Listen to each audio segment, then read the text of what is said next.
Joyeux jour de la libération, Votre Excellence. Merci de nous donner l'opportunité de nous exprimer. Oui, un accord de paix a été signé aux États-Unis il y a peu de temps, Votre Excellence, et on parle d'un potentiel accord de Washington à venir. Mais je voudrais revenir au moment où l'accord de paix a été signé entre le Rwanda et la RDC. Immédiatement après la signature de cet accord, le président Trump des États-Unis a déclaré qu'il avait sécurisé un accord sur les minerais pour les États-Unis. Peu après, l'ancien président de la RDC, Joseph Kabila, a rejeté l'aspect de l'accord de paix sur les réseaux sociaux et l'a qualifié d'accord commercial. Certaines personnes pensent que l'administration Trump ne comprend pas bien la situation dans l'Est de la RDC. Quel est votre commentaire à ce sujet et que répondez-vous à ceux qui qualifient l'approche de Trump d'exploitative par rapport à celle de l'administration Biden?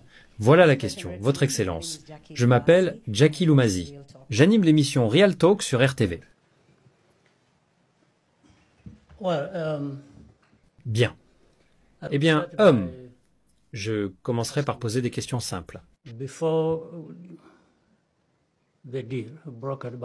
Avant l'accord négocié par les États-Unis sous l'administration Trump, quel que soit le nom qu'on veuille lui donner, qu'ont fait les autres administrations, qu'il s'agisse des États-Unis, de l'Europe ou d'ailleurs, qu'ont-elles offert?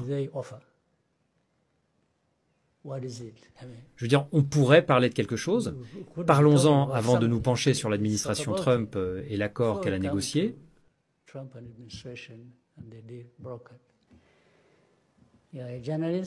Vous êtes journaliste, vous suivez différents événements et nouvelles, et ainsi de suite. Vous mettez les choses en perspective dans leur contexte historique, etc. Faites une référence. Même si vous ne me la donnez pas maintenant dans votre esprit, essayez de vous souvenir des autres accords qui ont été négociés par qui que ce soit et qui étaient même adaptés pour traiter le problème, qui ont peut être échoués à cause de ceci ou de cela. Et vous pouvez blâmer qui vous voulez. Donc, ma question est, où est-ce? S'il n'y en a pas, peut-être que vous pourrez entrer dans plus de détails plus tard.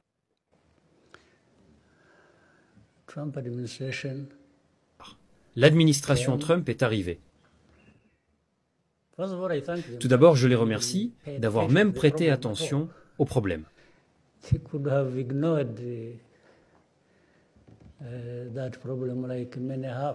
Ils auraient pu l'ignorer, comme beaucoup l'ont fait, et se concentrer sur ce qui se passe au Moyen-Orient, en Ukraine, en Russie, en Iran. Des sujets qui, dans l'esprit de beaucoup, sont plus importants que de s'occuper de ce problème africain qui, comme nous l'avons vu par le passé, ne devrait pas intéresser grand monde.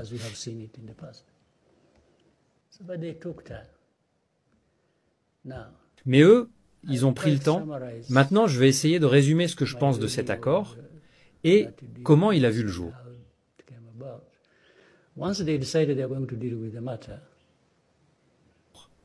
Une fois qu'ils ont décidé de s'attaquer à la question, ils reposent sur trois piliers.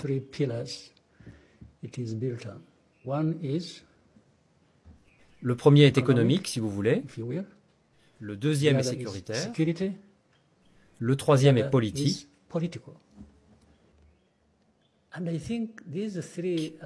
Et je pense que ces trois aspects sont si étroitement liés qu'on ne peut pas en traiter un en ignorant les autres, car ces trois éléments font partie du problème. En fait, ils en sont les parties principales.